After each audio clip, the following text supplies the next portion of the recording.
Fernando Grande Marlaska, ministro de Interior: cualquiera que salga por la calle puede ser objeto de una investigación, de un interrogatorio, por un agente de la autoridad que compruebe que algo extraño puede suceder. El ministro de Justicia, Juan Carlos Campo, ha asegurado que ningún juzgado va a estar cerrado como consecuencia de la declaración del estado de alarma, por lo que se garantizarán los servicios esenciales. Fernando Grande Marlaska, ministro de Interior: no podemos generar flexibilidades excesivas, en un vehículo tiene que ir circulando una persona. Si hay un dependiente, evidentemente, puede ir también. Un total de 157 agentes de la Policía Nacional y de la Guardia Civil están infectados por coronavirus, según ha informado el ministro del Interior, Fernando Grande Marlaska, que ha reconocido que el índice de contagio en estos colectivos es ligeramente superior al del resto de ciudadanos. Interior incrementa las sanciones, efectúa 315 arrestos y registra más de 30.000 denuncias. Mis primeras palabras no pueden ser otras que el apoyo nuestro, el apoyo de todo el Gobierno a todas las personas que están sufriendo y que están contagiadas del virus. Y también, evidentemente, al personal sanitario, que son la vanguardia de toda la sociedad en la defensa de la salud pública.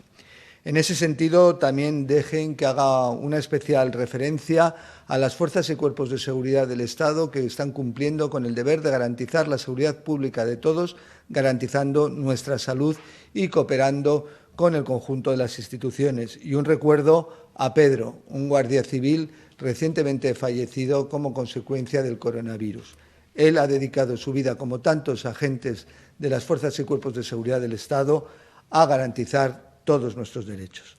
Quiero igualmente trasladar nuestro agradecimiento a los ciudadanos, al conjunto de los ciudadanos, porque están mostrando una conducta y una postura realmente solidaria respecto a la protección de sus vecinos, de sus amigos, de sus familiares, de terceros, de cualquiera de nosotros. Quiero transmitir igualmente un mensaje importante, y es que no podemos bajar la guardia. Tenemos que mantener la guardia, tenemos que mantener la defensa bien alta y no podemos en modo alguno flaquear en nuestra respuesta al coronavirus. Pido a los ciudadanos, por lo tanto, que sigan colaborando con el conjunto de las administraciones. Su participación, su intervención, su autoprotección, la protección de los demás es ineludible e imprescindible. Tanto las fuerzas y cuerpos de seguridad del Estado como la agrupación de tráfico de la Guardia Civil están diseñando e implementando en estos días un programa, un protocolo concreto de actuación para garantizar, evidentemente, que se cumple, que tiene cumplimiento todo lo acordado en el Real Decreto del pasado sábado, acordando el estado de alarma y, en concreto, en materia de movilidad, que se garantice, evidentemente, la obediencia debida en la normativa a ese respecto. Y esto se ha notado entre los controles, entre los protocolos, entre la actuación de las fuerzas y cuerpos, pero también, y evidentemente, como he dicho antes, el sentido de sensibilidad, de solidaridad del conjunto de la sociedad ha determinado que al día de hoy podamos hablar de una utilización de las vías públicas, de las carreteras, sensiblemente inferior a la misma época del año pasado. En concreto, en las vías nacionales, ha disminuido en más de un 65%. En las entradas a las grandes ciudades, Madrid, Barcelona, Sevilla, Málaga, ha descendido entre el 65 y el 70%. Eso, evidentemente, habla mucho de la sensibilidad y acatamiento de la normativa. Pero, evidentemente, también hay insolidarios. También hay ciudadanos insolidarios, ciudadanos que no piensan en el resto, que no piensan en nosotros. Y en ese sentido, la policía, la Guardia Civil, las policías autonómicas, las policías locales han tenido, en primer lugar, que mantener una postura de pedagogía, de trasladar la pedagogía adecuada al conjunto de la ciudadanía ante una situación que verdaderamente era novedosa para todos. Pero una vez transcurrido el plazo que podemos decir razonable, pues se ha visto y nos vemos en la obligación necesaria y precisa de que la norma debe cumplirse. En ese sentido, puedo decirles que al día de hoy, entre todas las fuerzas y cuerpos, se han levantado más de 30.000 denuncias y han sido detenidos por desobediencia grave a los agentes de la autoridad más de 315 personas.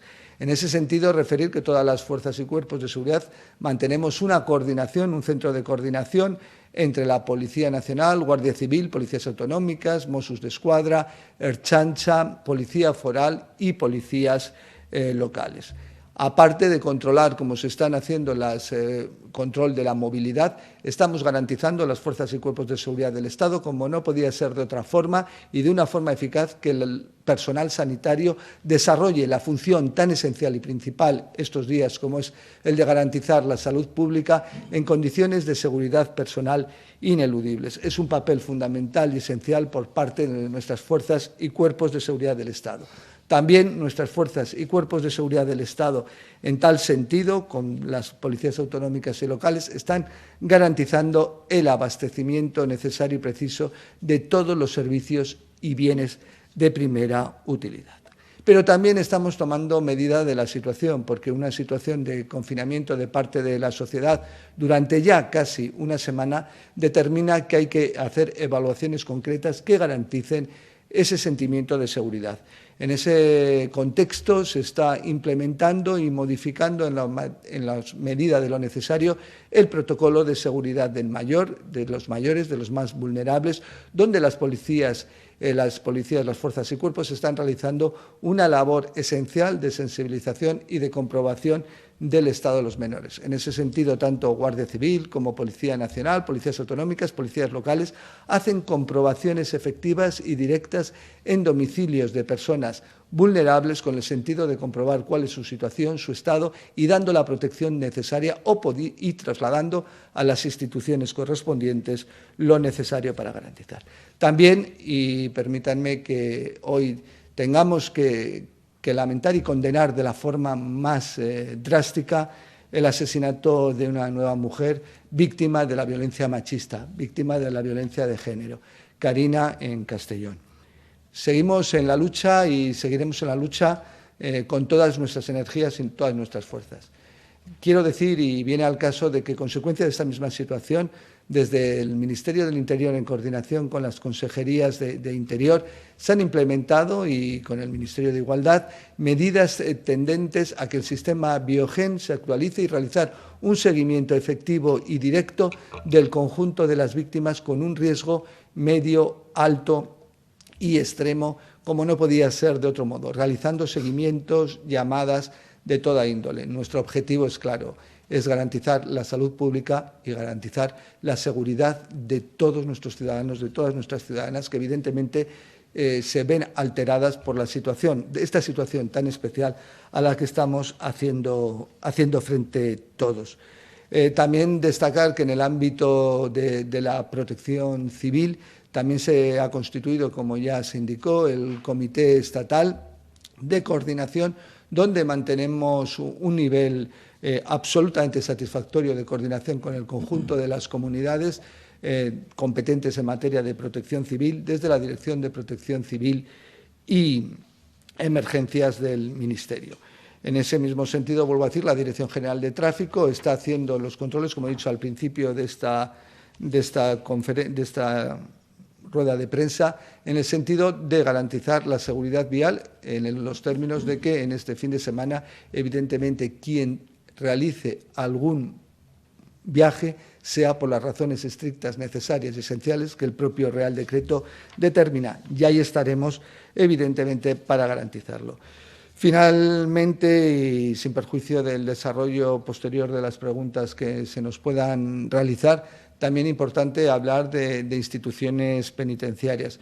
En el ámbito de instituciones penitenciarias se están tomando las medidas necesarias y precisas para garantizar la salud pública y la seguridad de los funcionarios de instituciones penitenciarias, que también desarrollan una función con una sensibilidad en estos momentos todavía mayor y de muchísima entidad.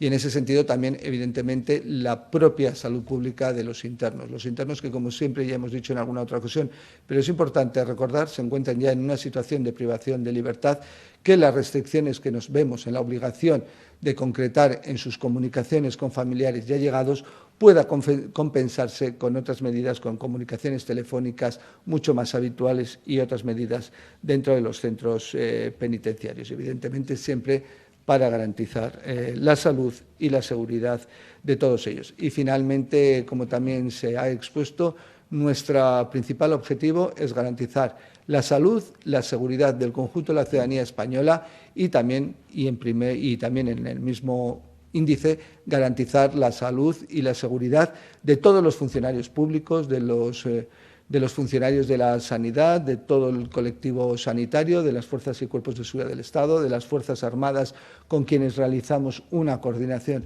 absolutamente ejemplar, como no podía ser de otra forma, y con funcionarios de las comunidades autónomas, donde evidentemente se está determinando que la coordinación y la eficacia únicamente es consecuencia, la eficacia, mejor dicho, es consecuencia de esa coordinación entre el conjunto de administraciones, la Administración central, la Administración autonómica y la Administración local. Y en este caso, esencial la cooperación y la colaboración de la sociedad. Muchas gracias. Gracias, ministro. Buenas tardes a todos. Quiero comenzar mi intervención manifestando mi pésame a los familiares de todas las personas fallecidas por esta pandemia que nos asola. Y también mi solidaridad y el deseo de una pronta recuperación con todos los enfermos.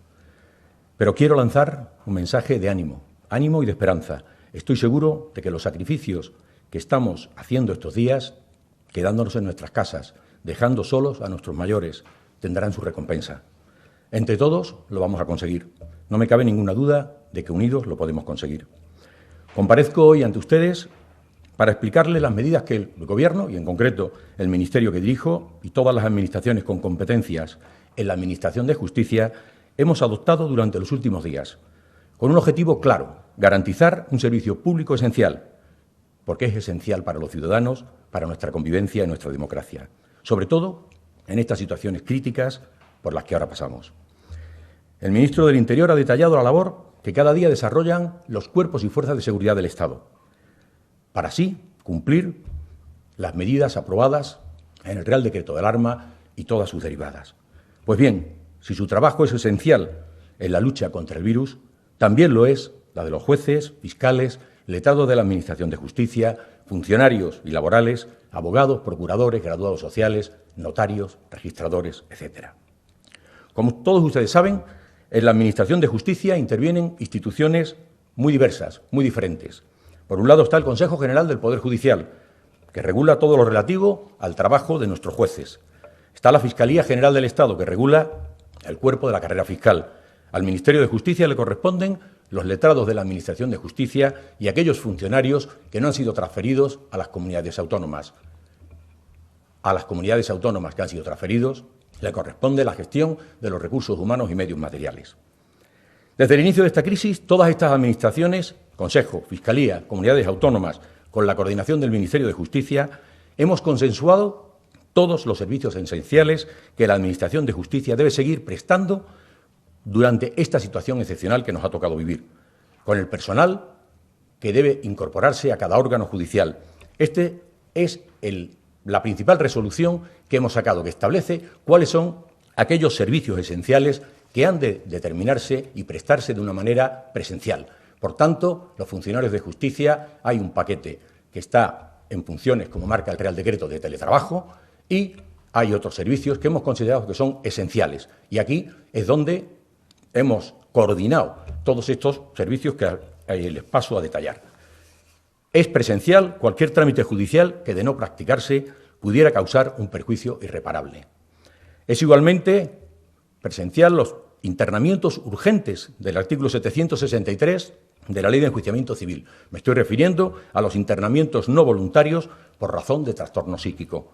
Es igualmente un servicio esencial la adopción de medidas cautelares u otras actuaciones inaplazables, como las de medidas de protección a los menores, de conformidad con el 158 del Código Civil.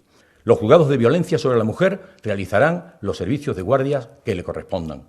En particular, deben asegurar el dictado de las órdenes de protección y cualquier medida cautelar en materia de violencia sobre la mujer y menores.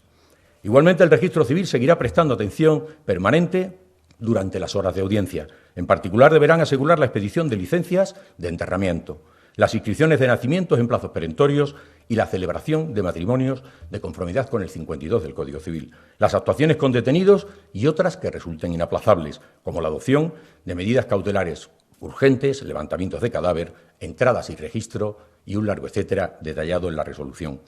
Cualquier actuación en causa con presos o detenidos. Las actuaciones urgentes en materia de vigilancia penitenciaria.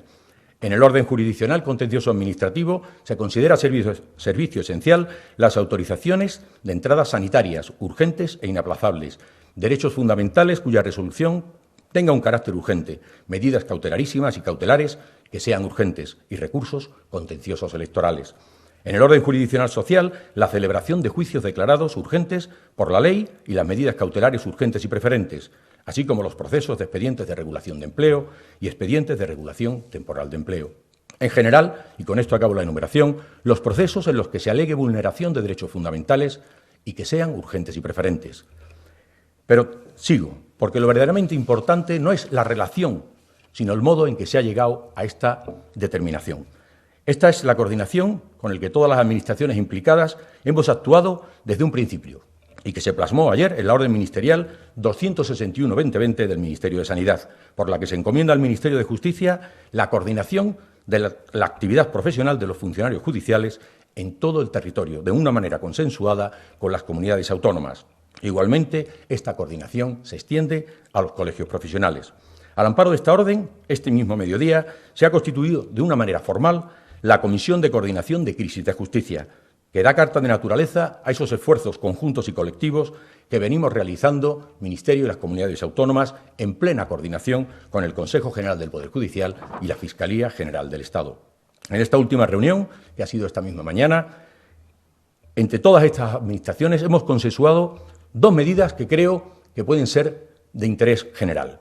En primer lugar, hemos decidido poner a disposición del Ministerio de Sanidad y de los servicios de salud de cada comunidad autónoma 756 médicos forenses que operan en todo el territorio nacional. Y quiero resaltar este dato. Son todos, salvo aquellos que cubren los servicios esenciales a los que he hecho referencia anteriormente. Del mismo modo, vamos a poner a disposición de las autoridades sanitarias 180 facultativos, 84 técnicos especialistas en laboratorio y 83 ayudantes de laboratorio adscritos al Instituto de Toxicología y Ciencias Forenses, que pueden ayudar, sin duda, en la realización de los análisis que permitan la detención del virus COVID-19. Se trata del personal con una formación especializada en la realización de pruebas PCR, las que se utilizan para detectar el virus, y ello hacerlo en un tiempo casi real.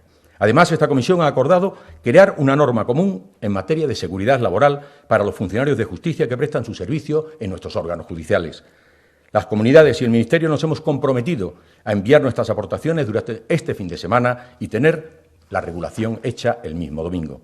Quiero expresar mi reconocimiento y mi orgullo por la labor que cada día desarrolla todo el personal y que hace posible la prestación del servicio esencial de justicia. Si la Administración de Justicia es capital en un Estado de Derecho, en un estado de alarma como el que hoy nos enfrentamos, es, si cabe, mucho más relevante la función de garantía de los derechos que se realiza a través exclusivamente de nuestros órganos judiciales.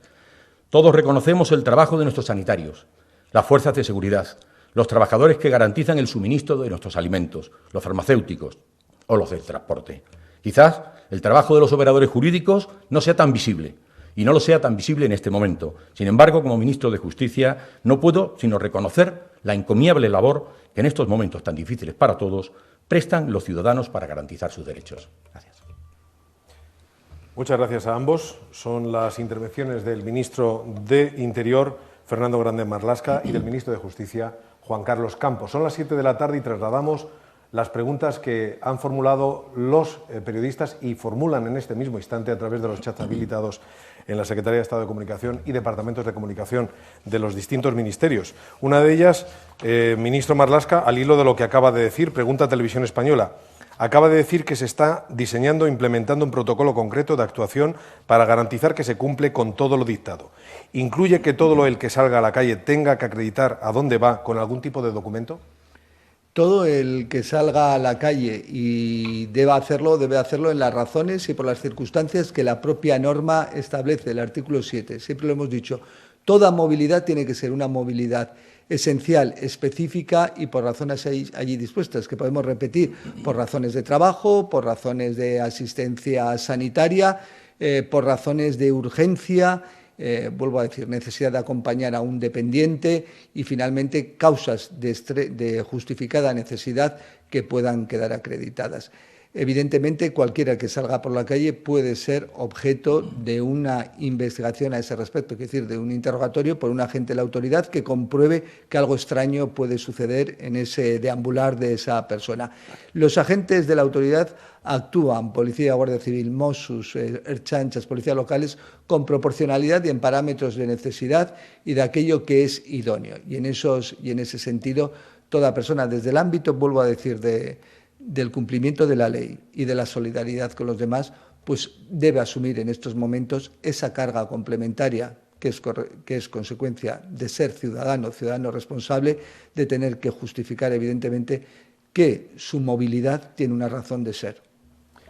El Economista le pregunta al ministro de Justicia cómo está la situación de los juzgados tras la denuncia de que algunas comunidades han hecho planes para que los funcionarios se queden en casa y diversas asociaciones de jueces quieren no actuar hasta que no haya medios sanitarios preventivos en los juzgados. Bueno, yo distinguiría, en primer lugar, la primera parte de la pregunta, que hace referencia a la coordinación con las comunidades autónomas y la posibilidad de que alguna de ellas hubieran sacado una resolución diferente de esta a la que me he referido en mi intervención y que es consensuada. Bien, puedo decir que no existe ninguna resolución que se separe de esa resolución firmada la semana pasada y que establecía los servicios esenciales para todas. Es cierto que hemos tenido un debate, que esta misma mañana hemos abordado ciertos temas, pero creo que podemos aseverar que hay una respuesta uniforme en relación a los servicios esenciales. En relación a las asociaciones, los sindicatos, es lógico, ahí tenemos una sensación de peligro todos, y es lógico, humana, y por tanto es lógico que en su libertad de expresión, en sus cometidos asociativos o sindicales, hagan ese tipo de reclamaciones. Se está abordando, hemos hecho esta misma mañana una previsión, no olvidemos que esta orden nace de sanidad, por tanto, ese es el frontispicio al que todos nos tenemos que mirar y evidentemente se observan en cada uno de los órganos, tanto la desinfección de las sedes como aquellas medidas que marca sanidad. ¿Por qué es que marca las medidas? Por tanto, distancias, higiene, etcétera, etcétera, etcétera. El uso de los EPI, etcétera, etcétera, etcétera. Pero creo que podemos contentar y decirle a la gente que hoy el Servicio Público de Justicia está dando un mensaje uniforme en todo el territorio nacional. Al ministro del Interior, TV3 le pregunta, el Gobierno de la Generalitat sigue insistiendo en un confinamiento total de la población en Cataluña, excepto para los servicios esenciales. Es decir, un confinamiento más severo, ya que no se permitiría ni siquiera ir a trabajar, que el que decreta el decreto de alarma del Gobierno del Estado. ¿Hay algún cambio de postura del Gobierno?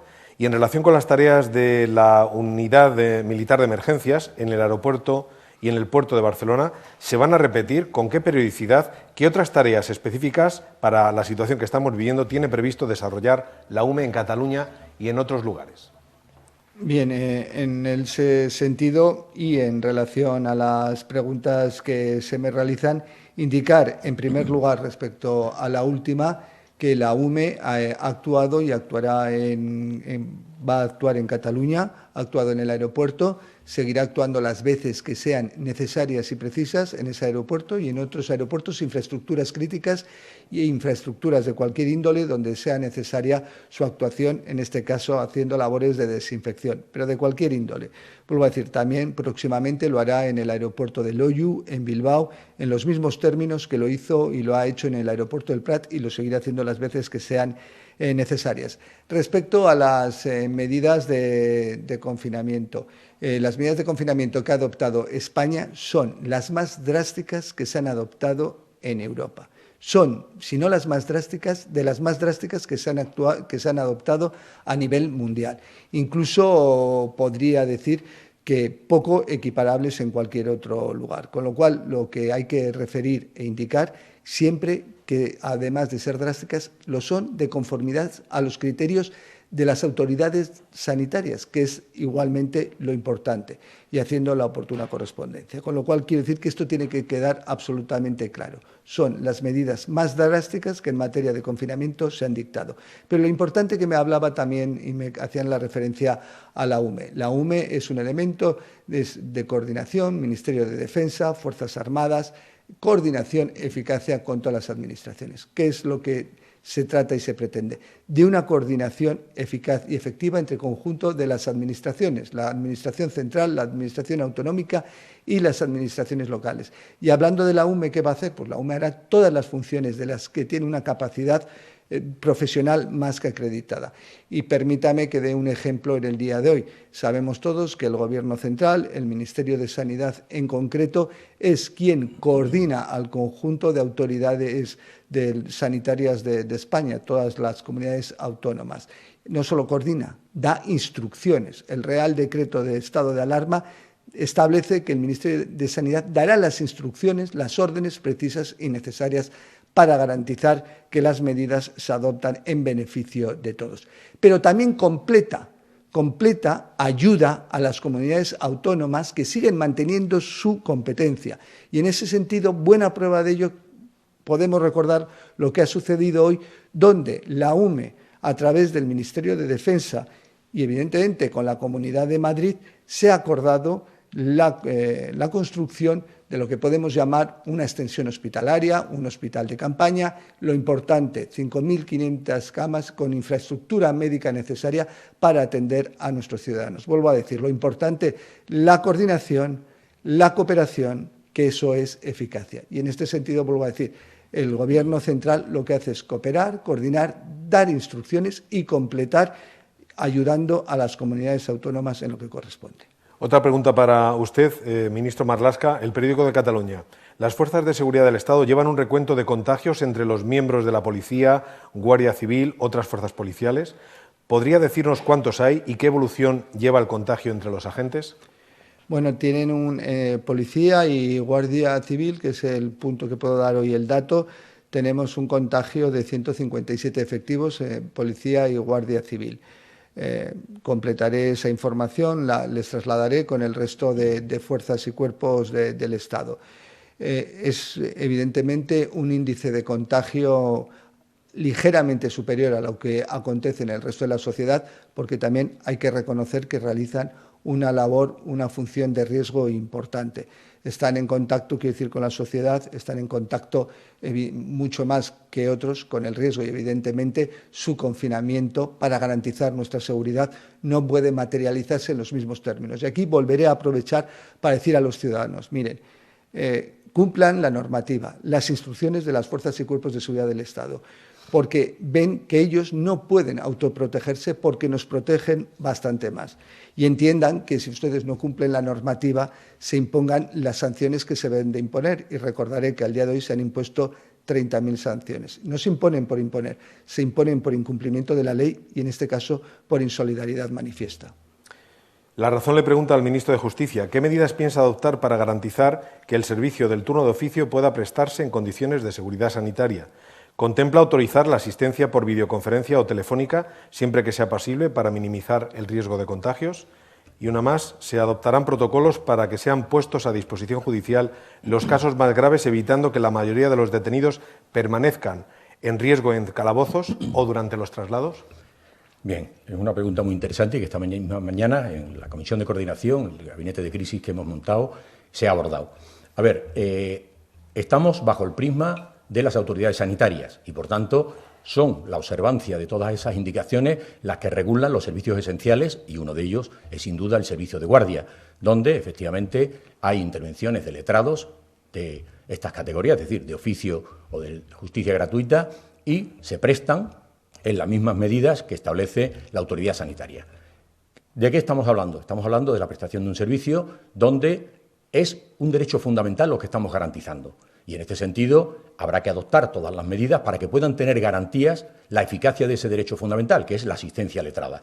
Y en este sentido estamos teniendo colaboración por parte del Consejo General de la Abogacía y a través de todos los colegios profesionales de procuradores y psicólogos, que son a los que afectan tanto la justicia gratuita como el turno de oficio, y poder abordar desde esta óptica la prestación de ese servicio.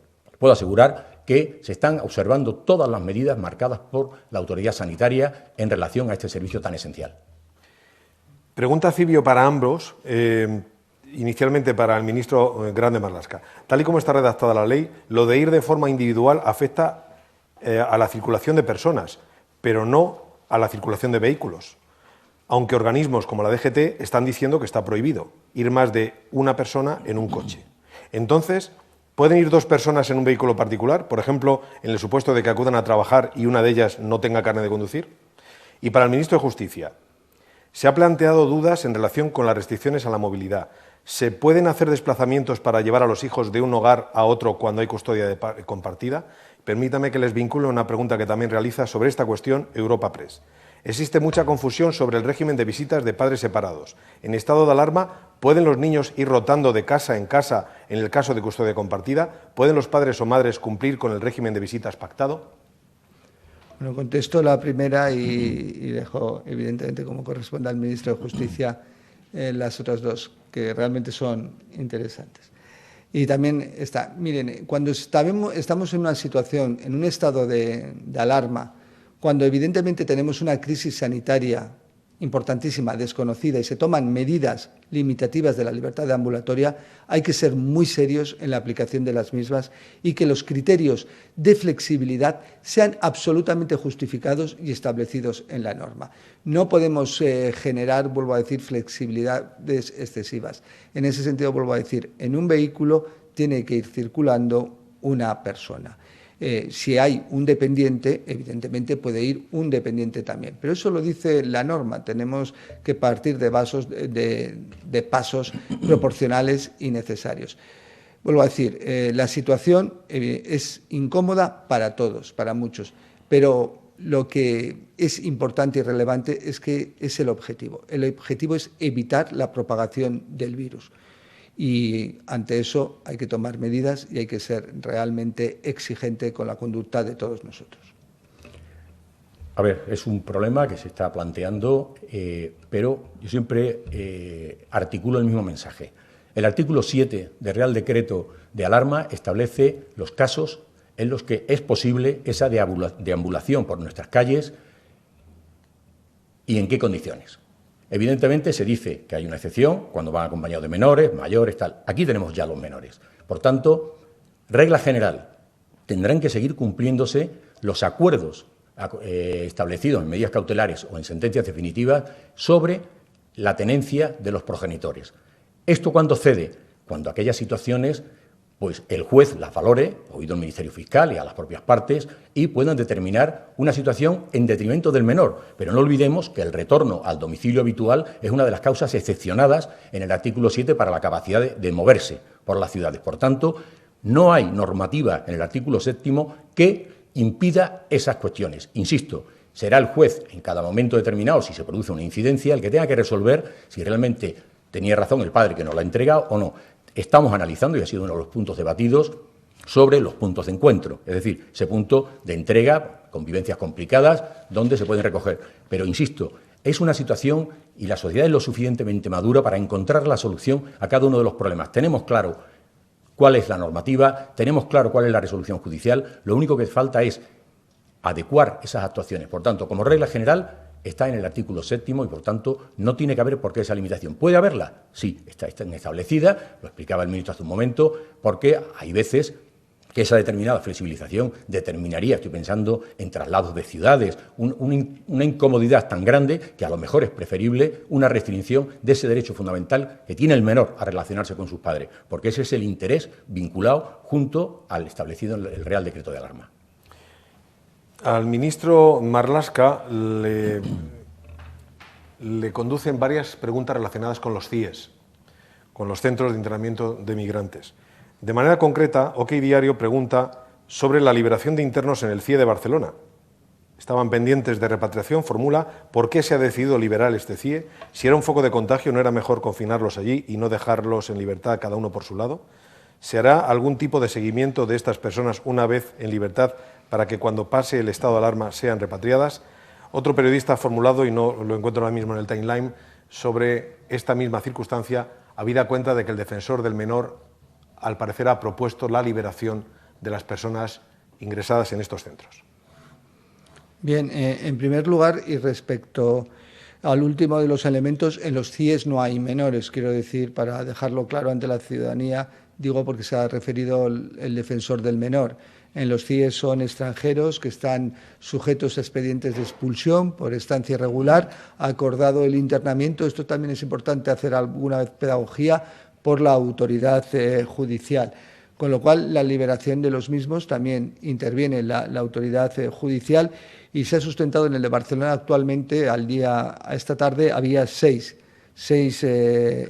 extranjeros internados en el mismo. En ese sentido, cuando se acuerda una libertad hay 60 días, esto también quizás sea importante decirlo, 60 días de internamiento, no hay un plazo mayor y en 60 días se tiene que proceder a la expulsión o, en su caso, a la libertad, conjugando el derecho a la libertad, el derecho a la salud pública, a la posibilidad o imposibilidad en los plazos, es lo que ha determinado la libertad, siempre con conocimiento, vuelvo a decir, de la autoridad judicial. Y evidentemente no había ningún problema, no había ningún foco de contagio en el CIE de Barcelona, con lo cual ninguna medida, quiero decir, necesaria o exigible en ese contexto. Pero que todo el mundo tenga claro que aquí los dos derechos fundamentales, el de la libertad, el de la salud pública, se conjugan, se definen y se aplican en interés tanto de la persona individual afectada por la privación de libertad, pero en este caso también de forma importante de la sociedad, con lo cual no se adopta ninguna medida de libertad sin adoptar las garantías necesarias y precisas. Ministro Grande Marlaska, le pregunta a Radio Nacional de España, aunque ya nos ha explicado que el comportamiento está siendo mayoritariamente cívico, ¿podría indicarnos cuál es el número de multas que se han puesto, por qué motivos y cuál está siendo su evolución? Bueno, las multas que se han impuesto, como he dicho, se han abierto 31.000 al día de hoy, a esta tarde, 31.000 actas de denuncia.